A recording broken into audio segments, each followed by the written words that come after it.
Good evening everyone. तो हम लोग पढ़ रहे थे यूपी ट्रिपल CBPO के लिए ग्राम पंचायत अधिकारी, जो कि 2023 में न्यू सिलेबस के अंतर्गत सिलेबस चेंज हो गया है। उसका हम लोगों ने यूनिट 1 कंप्लीट कर ली थी। यूनिट 1 कंप्लीट की थी हमने। ये स्टडी फॉर सिविल सर्विसेज की PDF से हम पढ़ रहे हैं। तो उसी क्रम में हम पढ़ेंगे भाग 1। इसमें भाग 1 लिखा है, तो भाग 1 पूरी पंचायती व्यवस्था को ही भाग 1 इन्होंने कहा है। तो भाग 1 का टॉपिक 2 है, यानी कि यूनिट 2 है ये। तो चलिए करते हैं शुरू।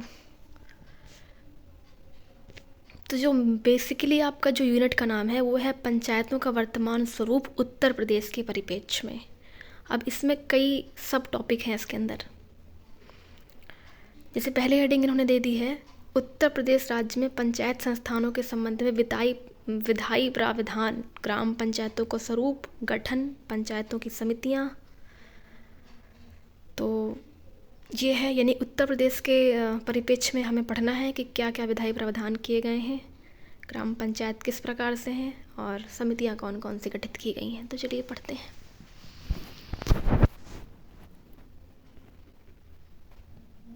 उत्तर प्रदेश में त्रिस्तरीय पंचायती राज व्यवस्था लागू है, ये आप सबको पता है, जिसमें ग्राम पंचायत, क्षेत्र पंचायत और जिला पंचायत शामिल है। तो पहले पढ़ना है हमें ग्राम पंचायत।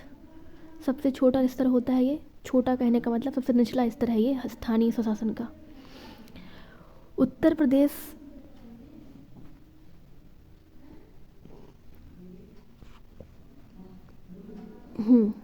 उत्तर प्रदेश पंचायती राज अधिनियम 1947 पंचायती राज की ग्राम सभा का प्रावधान करता है। ठीक है, ये कब लागू हुआ था? तो ये लागू हुआ था आपका 27 दिसंबर 1947 से। संयुक्त प्रांत पंचायती राज अधिनियम भी इसे कहा जाता है। सबसे निचले स्तर पर ग्राम पंचायत होती है। इस निकाय में गांव स्तर पर गठित पंचायत क्षेत्र में निर्वाचक सूची में पंजीकृत व्यक्ति होते हैं। यानी कहने का मतलब है कि जो ग्राम स्तर होता है वहाँ पर पंचायत क्षेत्र में निर्वाचक सूची में पंजीकृत व्यक्ति होते हैं। पंजीकृत व्यक्ति मतलब जो निर्वाचक हैं, जो वोटर्स हैं। अतः पंचायत क्षेत्र पंजीकृत मतदाताओं की एक ग्राम स्तरीय सभा होती है। अब होता क्या है बेसिकली कि 3 चीज़ें होती हैं। ग्राम सभा होती है, ग्राम पंचायत होता है और एक न्याय पंचायत होता है।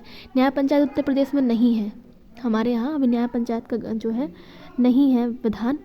तो ग्राम सभा होती है और ग्राम पंचायत होती है।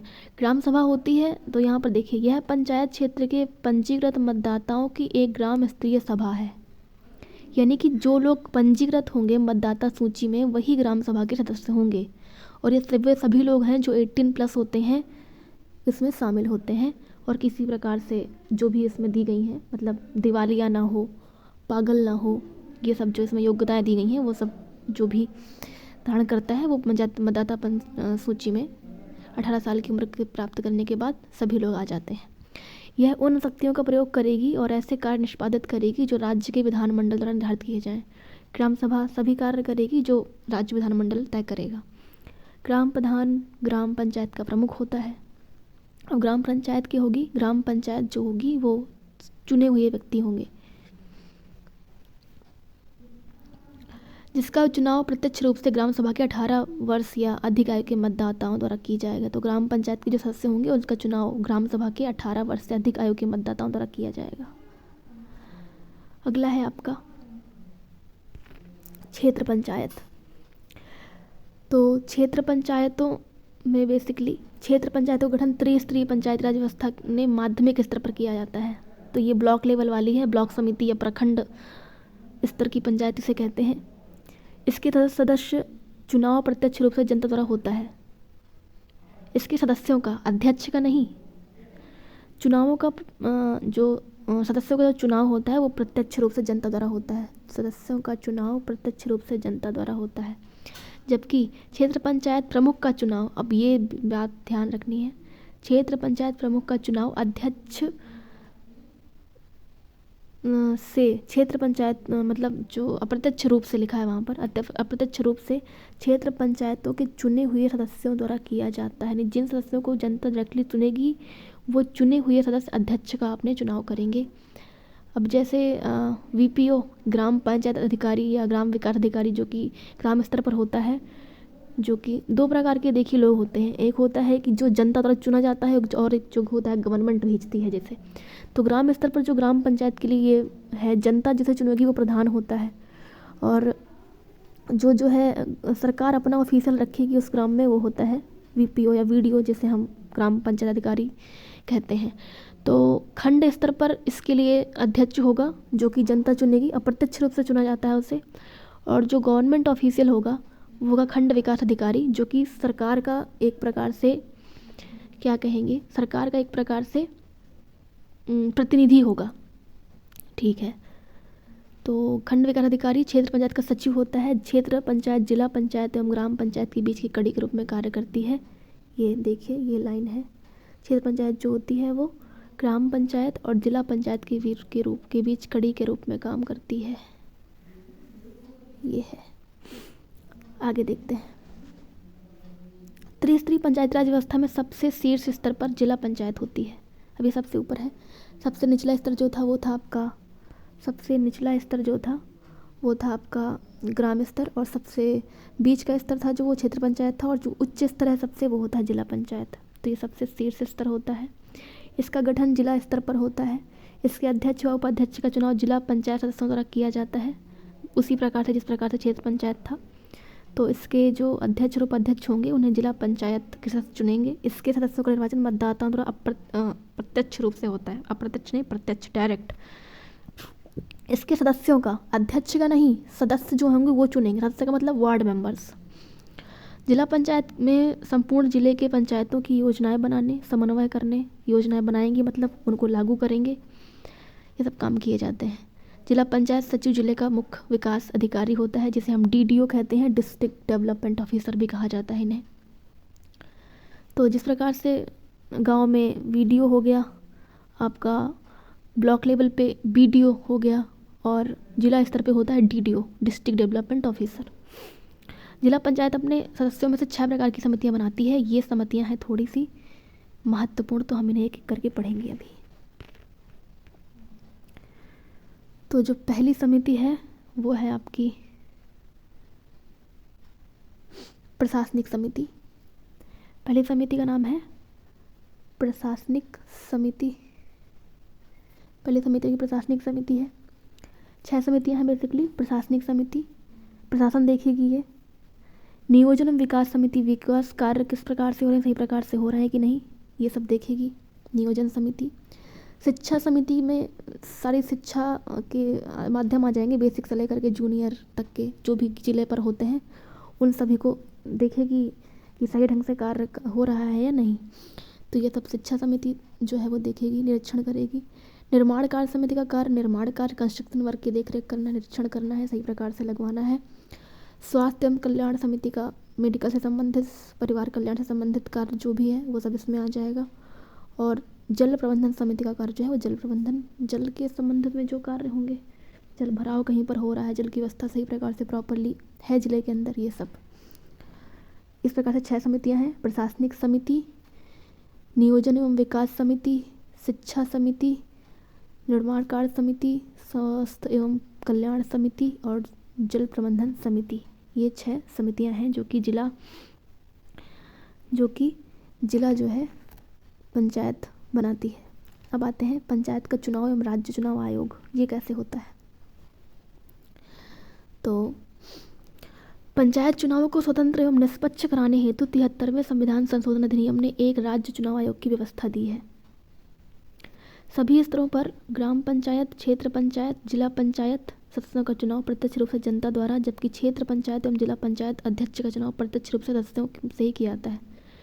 तो बेसिकली इतनी सी बात है कि जो आपका राज्य चुनाव आयोग होगा वो तीनों स्तरों के चुनाव हैं, जिला स्तर हो, चाहे ब्लॉक स्तर हो, चाहे कि आपका ग्राम स्तर हो, वो कराएगा कंडक्ट।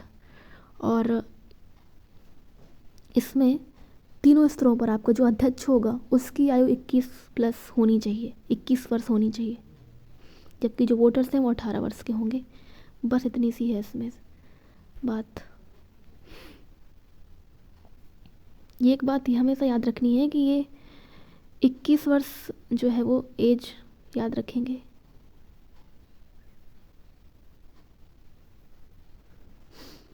आगे देखते हैं।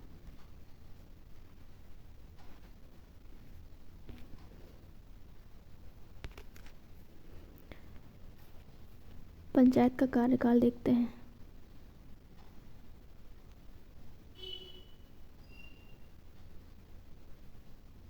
तो पंचायत समितियां हमने पढ़ ली हैं।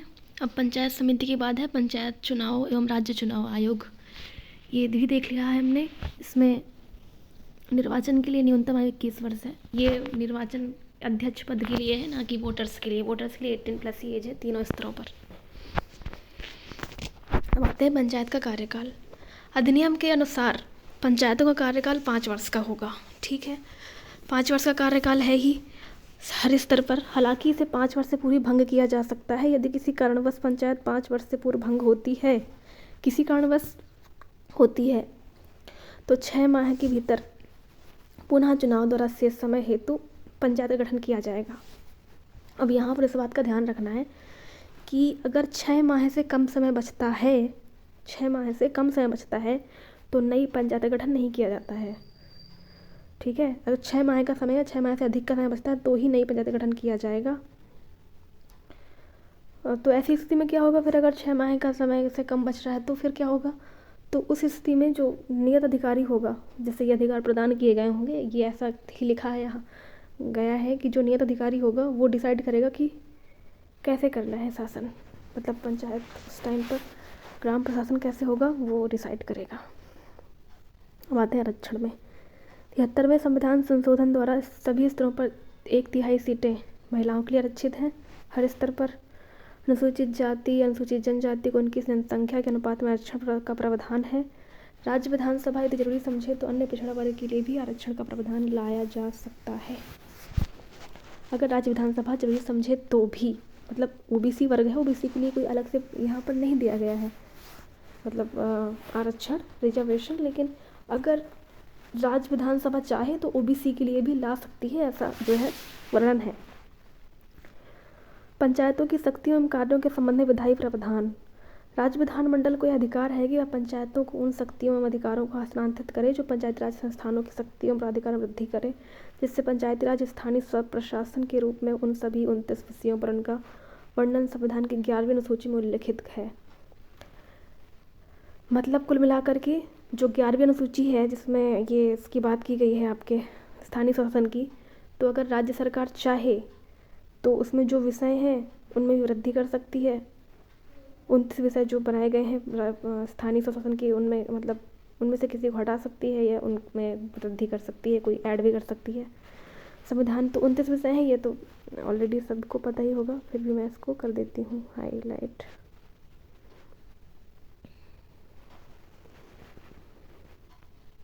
टोटल विषय हैं आपके 29।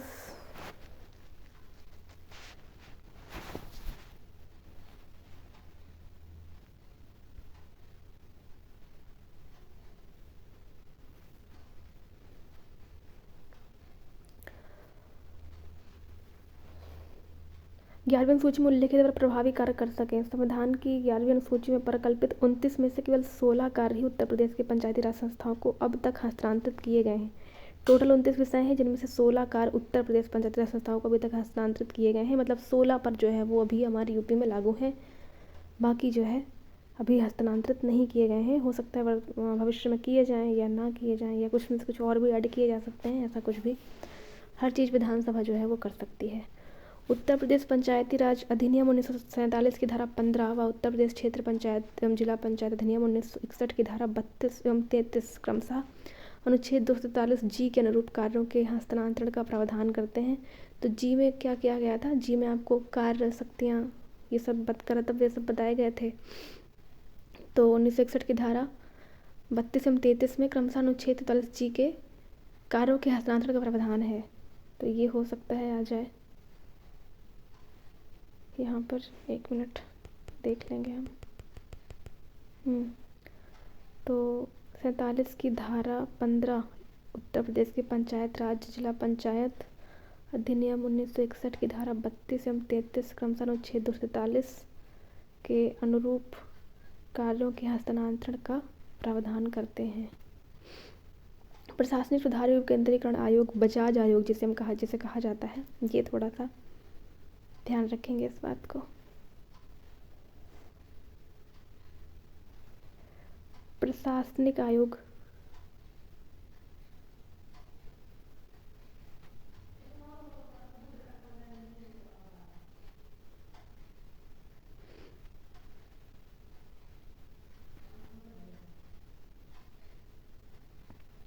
प्रशासनिक सुधार आयोग और विकेंद्रीकरण आयोग, बजाज आयोग, जिसे यूपी सरकार द्वारा नियुक्त किया गया था।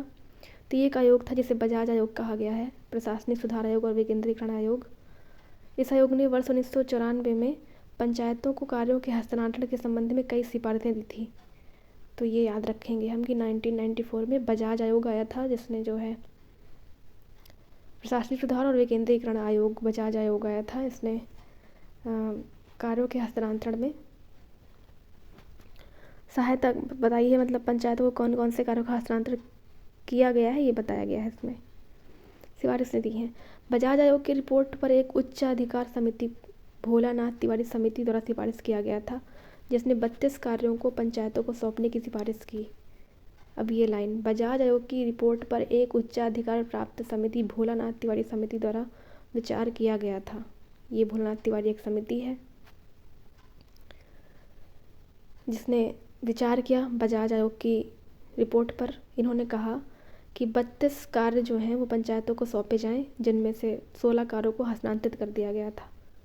ठीक है, यानी 29 बताए गए हैं, 3 इसमें ऐड कर दिए गए, 32 हो गए, लेकिन हस्तांतरित किए गए हैं 16। और ये 16 हस्तांतरित किए गए हैं, ये हैं नीचे, पढ़ते हैं इन्हें कौन कौन से 16 हैं।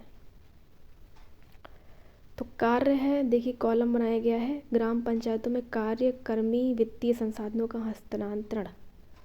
तो कार्य दिए गए होंगे 16 दिए गए होंगे वैसे, हाँ 16 कार्य दिए गए हैं, कर्मी दिए गए हैं और वित्तीय संसाधन दिए गए हैं।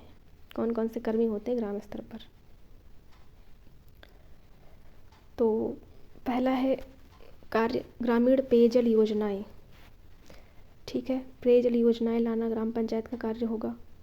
गरीबी उन्मूलन कार्यक्रम को लागू करेगी ग्राम सभा या ग्राम पंचायत। ग्राम पंचायत कहेंगे बेसिकली, ग्राम सभा भी कह सकते हैं, लेकिन ग्राम पंचायत कहेंगे।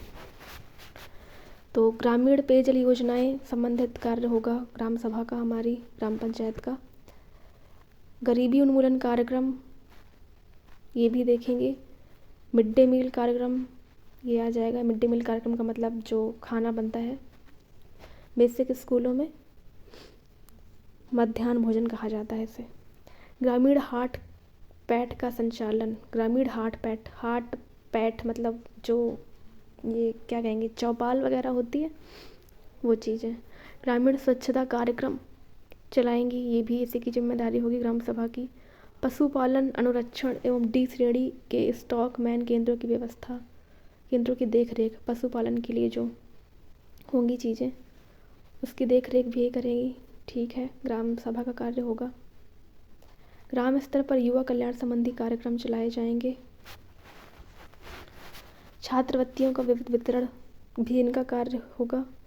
जन वितरण प्रणाली पब्लिक डिस्ट्रीब्यूशन जो PWD क्या कहते हैं, PDS कहते हैं, पब्लिक डिस्ट्रीब्यूशन सिस्टम एवं जन केरोसिन परियोजना। केरोसिन पहले दिया जाता था इसमें, ये जो राशन कार्ड संबंधित योजनाएं होती हैं उसके बारे में है, ये कहा जा रहा है PDS सिस्टम को। इसका देखरेख करेंगी ये सही प्रकार चल रही है कि नहीं चल रही। परिसंपत्तियों का रखरखाव, जो भी ग्राम की परिसंपत्ति होगी उसका रखरखाव भी ग्राम सभा की जिम्मेदारी होगी। ग्रामीण पुस्तकालय की जिम्मेदारी भी ग्राम पंचायत की होगी। ग्रामीण आवास किसे दिए जाएंगे, जो योजनाएं चलाई जैसे प्रधानमंत्री ग्रामीण आवास योजनाएं चलाई जाती हैं और कई प्रकार की योजनाएं अभी भी ग्रामीण स्तर पर पता ही होगा आप लोगों को, घर जो है गवर्नमेंट के द्वारा प्रोवाइड करवाए जाते हैं। तो उससे संबंधित सारी योजनाएं जो हैं वो ग्रामीण आवास के लाभार्थियों का चयन, ये भी ग्राम सभा ग्राम पंचायत का कार्य होगा। भूमि सुधार निगम की परियोजनाएं, भूमि सुधार संबंधी जो भी नियम है जो गवर्नमेंट लेकर के आती है समय समय पर, वो सारे नियम ग्राम सभा लागू करवाएगी, मतलब ग्राम सभा के बेसिस पे ग्राम पंचायत लागू करवाएगी। लघु सिंचाई परियोजनाएं जो हैं उनके लाभार्थियों का चयन भी ग्राम सभा के द्वारा किया जाएगा। प्राथमिक स्वास्थ्य केंद्रों के कार्यों का सत्यापन करेंगी। हर ग्राम स्तर पर प्राथमिक स्वास्थ्य केंद्र होते हैं, तो वो सही से कार्य कर रहे हैं कि नहीं, ये भी जो है ग्राम सभा देखेगी। कृषि बीज भंडारण का रखरखाव भी जो है वो ग्राम सभा या ग्राम पंचायत का कार्य होगा। अब कौन कौन से कर्मी होते हैं इस लेवल पे? ग्राम विकास अधिकारी, विलेज डेवलपमेंट ऑफिसर, ग्राम पंचायत अधिकारी और ग्राम विकास अधिकारी, ये और निचले लेवल पे होता है। और फिर होता है पंचायत मित्र। तो ग्राम विकास अधिकारी, ग्राम पंचायत अधिकारी, ग्राम विकास अधिकारी संकाय और ग्राम पंचायत मित्र। वित्तीय संसाधन क्या क्या होते हैं ग्राम सब पंचायत के पास? गरीबी उन्मूलन कार्यक्रम वित्तीय संसाधन के रूप में इन्होंने बताया है। गरीबी उन्मूलन कार्यक्रम, ग्रामीण पेयजल योजनाओं का रखरखाव के लिए भी वित्तीय संसाधन प्रोवाइड करवाए जाएंगे। मतलब ये वित्तीय संसाधन प्रोवाइड करवाए जाएंगे राज्य सरकार के द्वारा ग्राम सभा को या ग्राम पंचायत को। गरीबी उन्मूलन कार्यक्रम के लिए, ग्रामीण पेयजल योजनाओं के रखरखाव के लिए हाट बाजार का मतलब मेला या जो पशु बाजार लगते हैं वो सब। ग्रामीण स्वच्छता कार्यक्रम चलाएगी गवर्नमेंट, तो उसके लिए भी वित्तीय संसाधन उपलब्ध करवाएंगे ग्राम स्तर पर। मिड डे मील के लिए जो मतलब ये बेसिकली जितनी ये हम पॉइंट्स पढ़ रहे हैं इन सब के लिए जो भी वित्त आएगा, जो भी पैसा रुपया आएगा वो आएगा आपका ग्राम पंचायत के पास।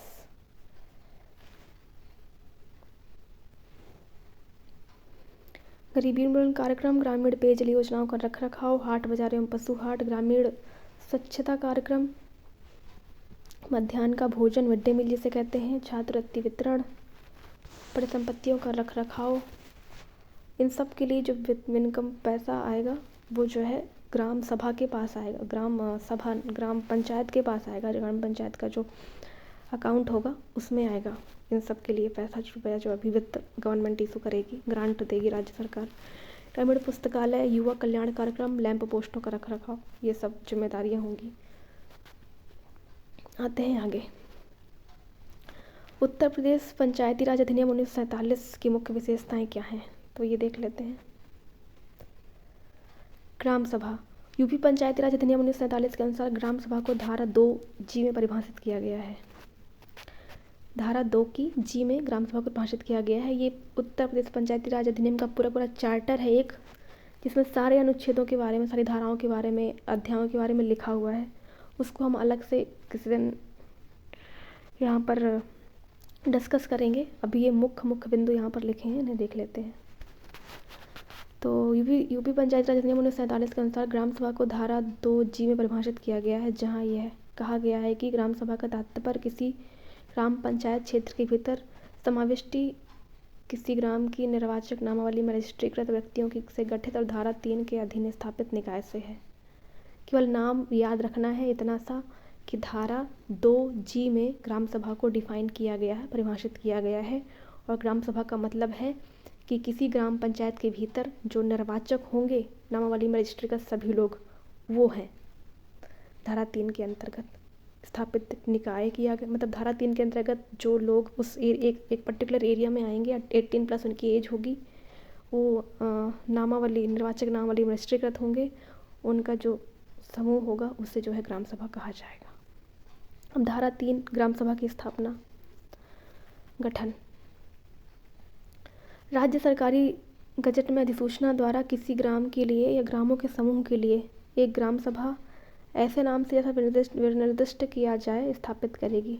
प्रतिबंध यह है कि जहां ग्राम सभा ग्रामों के लिए समूह के लिए स्थापित की जाए वहां सबसे अधिक जनसंख्या वाले ग्राम का सभा के रूप में निर्दिष्ट किया जाए।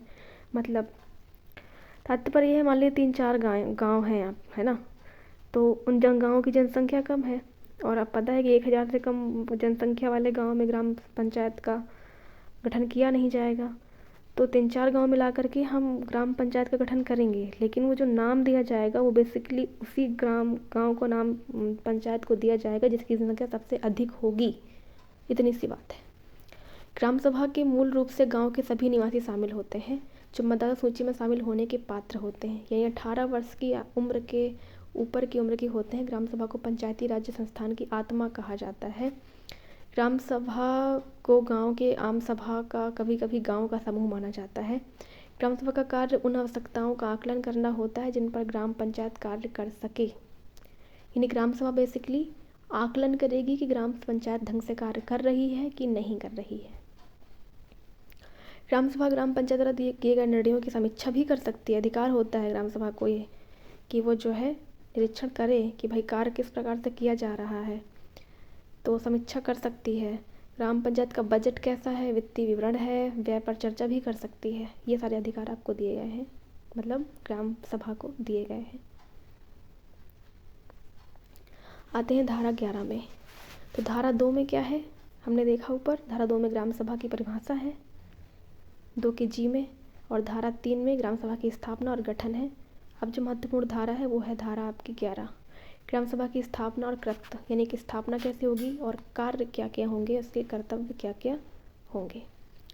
प्रत्येक ग्राम सभा की प्रति 2 सामान्य बैठक होती हैं, प्रति वर्ष 2 सामान्य बैठकें होती हैं। एक साल में 2 बार बैठक होंगी ही होगी, मतलब इससे ज़्यादा हो सकती है, बट 2 जो है वो कंपलसरी है। एक बैठक खरीफ की फसल काटने के तुरंत बाद होगी, जिसे खरीफ बैठक कहा जाता है। दूसरी रबी की फसल काटने के तुरंत बाद होता है, जिसे हम रबी की बैठक कहते हैं। ग्राम सभा की बैठक को आहूत पंचायत सचिव करता है।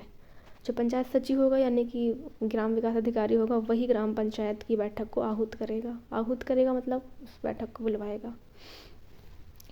ग्राम सभा की बैठक की अध्यक्षता संबंधित ग्राम पंचायत के प्रधान, यानी अध्यक्षता जो है प्रधान करेगा। अध्यक्षता जो है वो प्रधान के द्वारा की जाएगी। ग्राम सभा की बैठक की अध्यक्षता संबंधित ग्राम पंचायत के प्रधान द्वारा की जाती है। प्रतिबंध यह है कि प्रधान नियत प्राधिकारी द्वारा लिखित रूप से मांग किए जाने पर अथवा पंचायत सदस्यों की संख्या से कम 1/5 की मांग पर ऐसी मांग के दिनांक से 30 दिन के भीतर किसी भी समय असाधारण बैठक बुलाई जा सकती है। तो जो प्रतिबंध है वो ये है, प्रतिबंध समझिएगा एक बार। प्रधान नियत प्राधिकारी द्वारा लिखित रूप से मांगे गए जाने पर जो ग्राम प्रधान होगा, अगर नियत प्राधिकारी लिखित रूप से मांगता है उससे कि भाई आप ये बताओ कि बैठक बुलाओ, मतलब, तो अगर नियत अधिकारी ये कहता है कि बैठक बुलाइए, तो जो प्रधान होगा वो क्या करेगा, सदस्यों के कम से कम 1/5 की मांग पर, अगर 1/5 सदस्य हैं और वो चाहते हैं कि बैठक बुलाई जाए, ग्राम सभा की बात हो रही है ये, ग्राम सभा के अगर 1/5 मेंबर हैं और वो चाहे पूरी, मान लीजिए 100 हैं, तो 100 का 1/5 निकालेंगे तो 20 आएगा। तो अगर 20 लोग चाह रहे हैं, एक एग्जांपल दे रही हूँ, तो अगर ऐसा लोग हस्ताक्षर करते हैं और कहते हैं कि भाई बैठक बुलाई जानी चाहिए, तो बैठक बुलानी पड़ेगी ग्राम प्रधान को 30 दिन के अंदर। ग्राम सभा की बैठक की गणपूर्ति कोरम के सदस्यों की संख्या 1/5 होगी। अब जो मिनिमम बताया गया है ना, तो गणपूर्ति यानी कोरम का मतलब होता है मिनिमम कितने सदस्य होने चाहिए तो बैठक हो सकती है, तो 1/5 होने चाहिए, जितने बुलाएंगे उतने ही। किंतु प्रतिबंध यह है कि गणपूर्ति के अभाव में स्थापित की गई किसी बैठक के लिए गणपूर्ति की आवश्यकता न होगी। अब ये पॉइंट है, देखिए, गणपूर्ति के अभाव में स्थगित की गई, मान लीजिए कोई बैठक है, वहाँ पर कोरम पूरा नहीं है तो उसे स्थगित कर दिया गया, ठीक है, किसी बैठक के लिए गणपूर्ति की आवश्यकता नहीं होगी।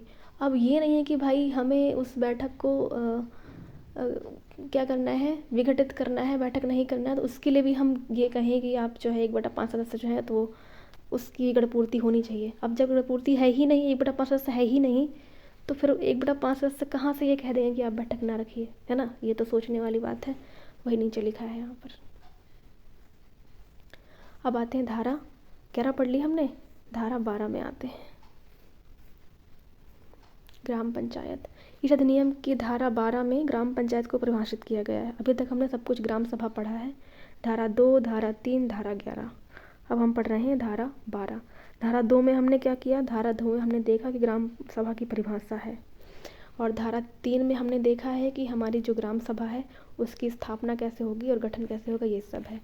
धारा 11 में हमने देखा ग्राम सभा की स्थापना और कृत्य देख लिए हमने, है ना, स्थापना देख ली और कृत्य देख लिए, काम क्या होगा, क्या क्या उसके पास अधिकार है, और 1/5 सदस्य जो होंगे, ये सब कोरम वगैरह देख लिया।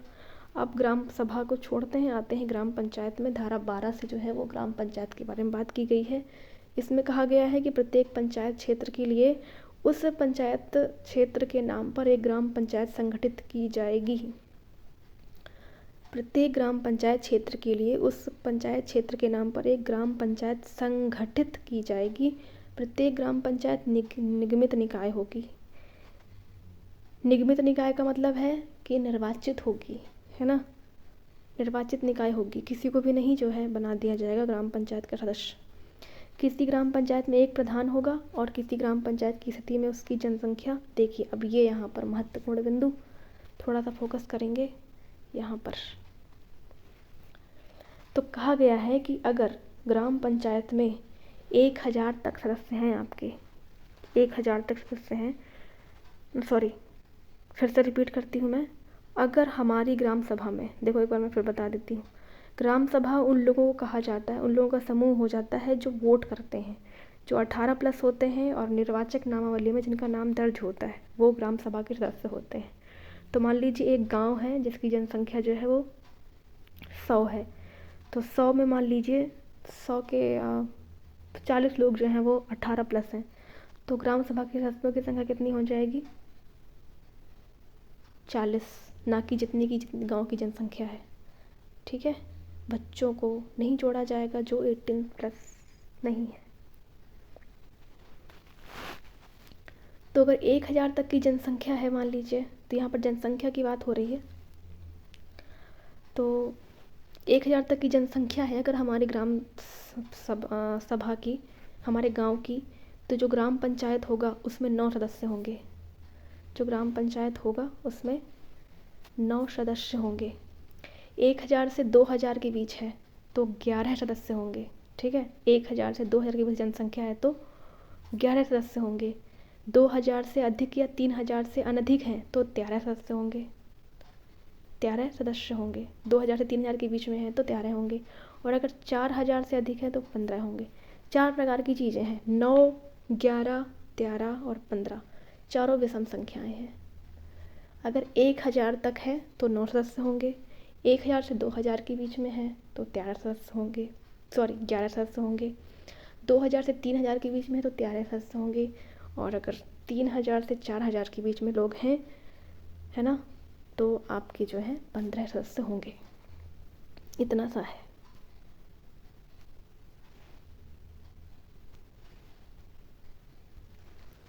एक बार फिर से रिपीट कर लेते हैं इसे। अगर जनसंख्या 1000 तक है तो 9 सदस्य होंगे, अगर जनसंख्या 1000 से 2000 के बीच में है तो 11 सदस्य होंगे, और अगर जनसंख्या 2000 से 3000 के बीच में है तो 13 सदस्य होंगे, और अगर जनसंख्या 3000 से 4000 के बीच में है तो 15 सदस्य होंगे ग्राम पंचायत में। आगे देखते हैं। धारा 11 का और धारा 11 खा प्रधान का पद और प्रधान के निर्वाचन की रीति। इस अधिनियम की धारा 11 का में ग्राम पंचायत को पंचायत के अध्यक्ष के रूप में परिभाषित किया गया है। इस अधिनियम की धारा 11 का में ग्राम पंचायत को पंचायत के अध्यक्ष और इस अधिनियम की धारा 11 का में ग्राम पंचायत को पंचायत के अध्यक्ष के रूप में परिभाषित किया गया है। तो हम धारा 11 का और 11 खा के बारे में पढ़ रहे हैं। 11 हम पढ़ चुके हैं पहले। 11 में क्या था? 11 में था आपका ग्राम सभा के कार्य और उसकी विधायी शक्तियाँ किस प्रकार से होंगी। लेकिन ये धारा 11 का और 11 खा की बात हो रही है, 11 की नहीं, का और खा की बात हो रही है। ठीक है, ये डिफरेंस है।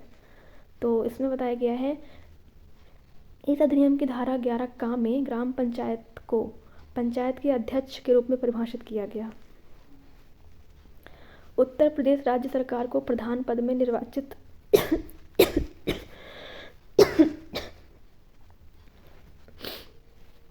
माफ़ कीजिएगा। इस अधिनियम की धारा 11 का में ग्राम पंचायत को पंचायत के अध्यक्ष के रूप में परिभाषित किया गया है, यानी यहाँ पर प्रधान पद की बात की जा रही है। तो धारा का में जो अध्यक्ष होगा उसे प्रधान कहा जाएगा, इतना कहा जा रहा है। तो ये पूछा जा सकता है कि भाई किस उत्तर प्रदेश पंचायती राज अधिनियम की किस धारा में प्रधान का वर्णन है, प्रधान को परिभाषित किया गया है। तो धारा 11 का में ग्राम पंचायत अध्यक्ष को ग्राम प्रधान के रूप में परिभाषित किया गया है। उत्तर प्रदेश राज्य सरकार को प्रधान पद में निर्वाचन हेतु आरक्षण संबंधी प्रावधान बनाने की शक्ति इस धारा से प्राप्त हुई है।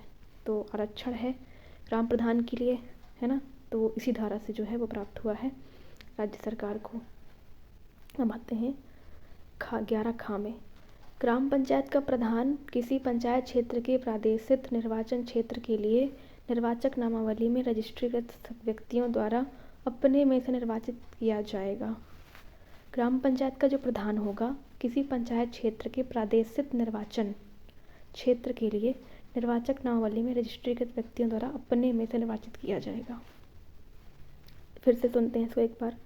सिर्फ इतना सा कहा गया है कि जो प्रधान होगा वो अपने उसी निर्वाचित क्षेत्र का होना चाहिए, किसी और गांव का व्यक्ति उस तीसरे गांव का प्रधान नहीं हो सकता है। सिंपल सी साधारण शब्दों में ये बात है और कुछ नहीं। क्षेत्र के लिए निर्वाचक नामावली में रजिस्ट्रीकृत व्यक्तियों द्वारा अपने में से निर्वाचित किया जाएगा। प्रधान की पदावधि ग्राम पंचायत के कार्यकाल के साथ समाप्त हो जाएगी। ग्राम पंचायत का कार्यकाल समाप्त हो गया तो प्रधान की पदावधि भी समाप्त हो गई।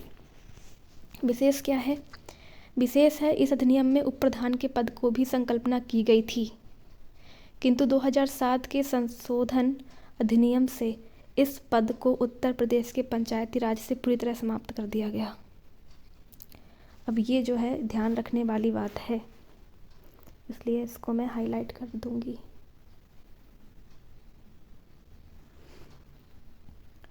पहले इस अधिनियम में उप प्रधान के पद की संकल्पना की गई थी।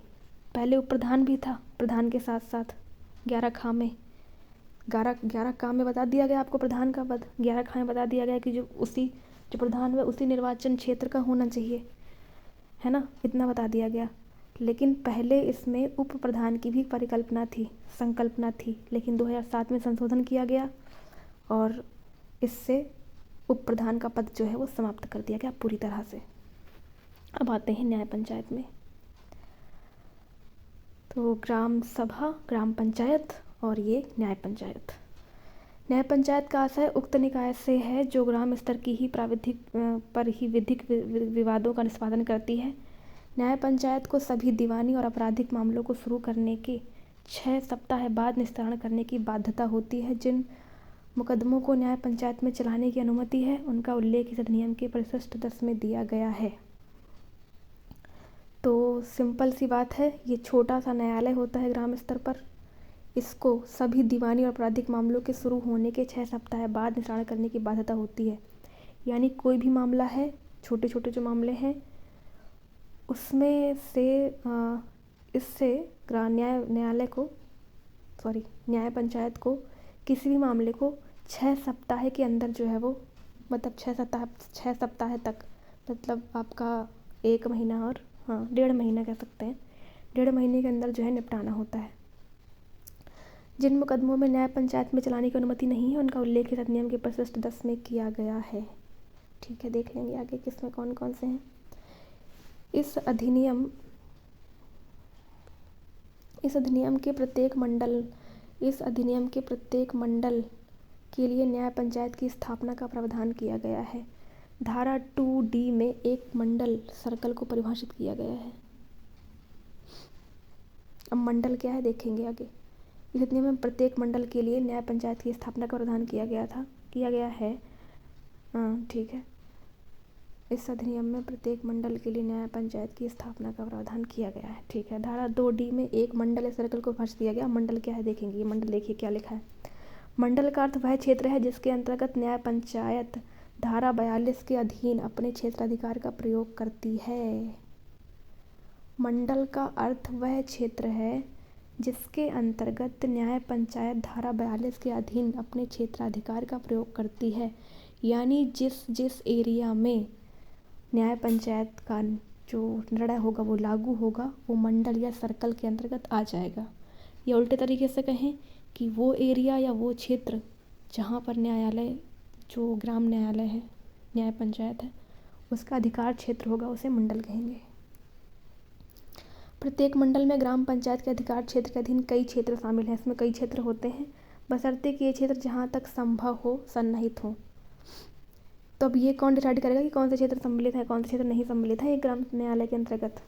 तो यहाँ पर क्या लिखा है, जिला मजिस्ट्रेट को न्याय पंचायतों का सृजन करते समय निम्नलिखित बातों पर विचार करना होगा। यानी कि यही डिसाइड करेगा, जिला मजिस्ट्रेट ही डिसाइड करेगा कि आपको किस क्षेत्र को शामिल करना है और किस क्षेत्र को नहीं शामिल करना है। तो क्या क्या ध्यान रखेगा जिला मजिस्ट्रेट? नंबर 1, न्याय पंचायतों की स्थापना हेतु जिले के विभाजन के आधार पर गठित मंडलों की संख्या।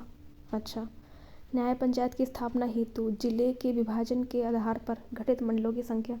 विभाजन वही जनसंख्या के आधार पर विभाजन होगा, कितने मंडल बनाए जाएं ये सब जिला मजिस्ट्रेट तय करेगा। प्रत्येक मंडल का क्षेत्रफल, कितना क्षेत्रफल सम्मिलित करेंगे, मतलब सारी जिम्मेदारियां जो हैं, जिम्मेदारियां कहें या सारे अधिकार कहें, ये जिला मजिस्ट्रेट के पास है। न्याय पंचायत में ग्राम पंचायत के सदस्य शामिल होते हैं और पंचायतों की संख्या प्रत्येक न्याय पंचायत में शामिल ग्राम सभा की संख्या पर निर्भर करती है। न्याय पंचायत में ग्राम पंचायत के सदस्य शामिल होते हैं, ये तो पता ही है। और पंचों की संख्या प्रत्येक न्याय पंचायत में शामिल, एक बार तीनों पॉइंट पढ़ लेते हैं। न्याय पंचायत में शामिल ग्राम सभा की संख्या पर निर्भर करती है। तो पॉइंट नंबर 1 है कि पॉइंट नंबर 1 है, देखिए फिर से एक बार। पॉइंट नंबर 1 है न्याय पंचायत की स्थापना हेतु जिले के विभाजन आधार पर गठित मंडलों की संख्या। न्याय पंचायत की स्थापना हेतु जिले के विभाजन के आधार पर गठित मंडलों के कितने मंडल होंगे, ये गठित मंडलों की संख्या। प्रत्येक मंडल में कितना क्षेत्रफल सम्मिलित किया जाएगा। न्याय पंचायत में ग्राम पंचायत के साथ शामिल होते हैं और पंचों की संख्या प्रत्येक न्याय पंचायत में शामिल ग्राम सभा की संख्या पर निर्भर करती है। ये तीनों पॉइंट महत्वपूर्ण हैं, इनको अच्छे प्रकार से पढ़ लेना है। ये सारे तीनों के तीनों अधिकार जो है वो मजिस्ट्रेट के पास होते हैं। उत्तर प्रदेश में न्याय पंचायत में न्याय पंचायत में पंच बनने के लिए देख लीजिए क्या क्या है। तो न्याय पंचायत में बनने के लिए है, नंबर 1, हिंदी पढ़ना लिखना आना चाहिए, ठीक है। 30 वर्ष से अधिक की आयु होनी चाहिए। ये महत्वपूर्ण बिंदु, दोनों बिंदु महत्वपूर्ण हैं, दोनों बिंदु महत्वपूर्ण है। पंच बनने के लिए हिंदी पढ़ना लिखना आना चाहिए। बहुत अधिक ऐसी कोई योग्यता नहीं चाहिए है, केवल हिंदी पढ़ना आना चाहिए और लिखना आना चाहिए व्यक्ति को। 30 वर्ष की आयु होनी चाहिए। न्याय पंचायत का सीमित अधिकार क्षेत्र। न्याय पंचायत अधिकतम 250 रुपये तक अर्थदंड लगा सकती है और कारावास की सजा नहीं सुना सकती है। इसके पहले हमने पढ़ा है पिछले क्लास में, बिहार में 1000 रुपये तक का जुर्माना लगा सकती है और 3 महीने तक की जेल की सज़ा जो है वहाँ की पंचायत राज अधिनियम में ऐड किया गया है। लेकिन हम उत्तर प्रदेश का पढ़ रहे हैं तो यहाँ पर केवल 250 रुपये तक अर्थदंड लगा सकती है और कारावास की सजा भी सुना सकती है। लेकिन न्याय पंचायत अभी है नहीं वर्तमान में उत्तर प्रदेश में, तो देखेंगे आगे। ग्राम पंचायतों का स्वरूप गठन, पंचायतों की समितियाँ, तो देख लेते हैं आगे। जो चीज़ हमने पढ़ी है बस उनको कॉलम में बनाया गया है। पंचायत स्तर और विशेष स्तर पर पंचायत गठन के लिए जनसंख्या मानदंड देख लीजिए। जिला पंचायत है, देख लीजिए। तो जिला पंचायत में प्रत्येक सदस्य 50,000 की आबादी पर निर्वाचित होता है। जो सदस्य होगा, सदस्य का मतलब वार्ड मेंबर, जिला पंचायत जो होता है उसमें जो वार्ड मेंबर होता है वो प्रत्येक सदस्य जो होगा 50,000 की आबादी पर निर्वाचित होगा, ठीक है। अगला है आपका क्षेत्र पंचायत यानी ब्लॉक समिति। प्रत्येक सदस्य 2000 की जनसंख्या पर निर्वाचित होगा। एक में वार्ड मेंबर जो है वो 2000 की आबादी पर निर्वाचित होगा। और ग्राम पंचायत में क्या होता है, अगर 0 से 500 तक सदस्य हैं, जनसंख्या है, निर्वाचित सदस्य हैं तो 7 होंगे, नहीं जनसंख्या है तो निर्वाचित सदस्यों की संख्या 7 होगी। 501 से लेकर के 1000 तक जनसंख्या है तो निर्वाचित सदस्यों की संख्या 9 होगी। 1000 से लेकर के 2000 तक अगर जनसंख्या है तो निर्वाचित सदस्यों की संख्या 11 होगी।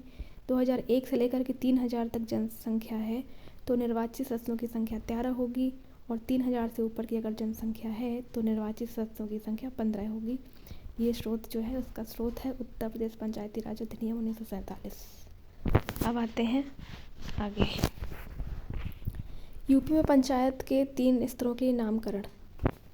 पंचायत के 3 स्तरों के लिए नामकरण। पंचायत का स्तर, नाम का प्रयोग और पंचायत के विभिन्न स्तरों पर अध्यक्ष के लिए प्रयुक्त नाम। तो पहला है जिला पंचायत। जिला पंचायत का जो नाम है वो यूपी में है जिला परिषद और इसका जो अध्यक्ष होता है उसे अध्यक्ष ही कहा जा रहा है। मध्यवर्ती स्तर पर जो पंचायत है उसके लिए नाम दिया गया है क्षेत्र पंचायत। उत्तर प्रदेश की बात की जा रही है सिर्फ। और इसका जो अध्यक्ष होता है इसे प्रमुख कहा जाता है। यानी क्षेत्र पंचायत प्रमुख कहते हैं अगर बेसिकली कहना है तो, नहीं तो प्रमुख कहा जाएगा केवल। ग्राम पंचायत जो है उसको ग्राम पंचायत ही कहा जाएगा और उसका जो अध्यक्ष होगा उसे प्रधान कहा जाएगा। पंचायत राज संस्थाओं के 3 स्तरों में समुचित कार्य निष्पादन के लिए उत्तर प्रदेश राज्य सरकार ने जुलाई 1999 में पंचायती राज संस्थाओं के प्रत्येक स्तर में 6 स्थायी समितियों के गठन किए जाने के लिए आदेश दिया, जिसमें शामिल विभिन्न स्थायी समितियों के कामकाज का विवरण दिया गया है। तो इसमें क्या है, बेसिकली जो पंचायती राज संस्थाएं हैं उनमें 3 स्तरों पर कार्य होता है। उसके निष्पादन के लिए जो है उत्तर प्रदेश राज्य सरकार ने जुलाई 1999 में एक जो है 6 समितियों का गठन किया और ये 6 समितियां होंगी, गठन का आदेश दिया था। ये जो है निम्नलिखित समितियां हैं। यानी समुचित कार्य हो पाए, कार्य जो है वो सही प्रकार से हो पाए, उसके लिए 6 समितियों का गठन किया जाएगा पंचायती राज संस्थाओं में। और ये 99 में आया एक्ट और इसमें जो है ये समितियां निम्नलिखित हैं। तो आते हैं समितियों पर।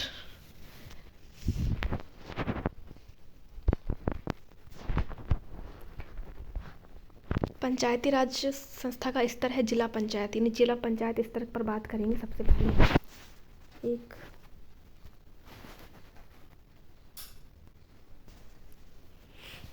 तो जिला स्तर पर पंचायती राज संस्था का स्तर है जिला पंचायत।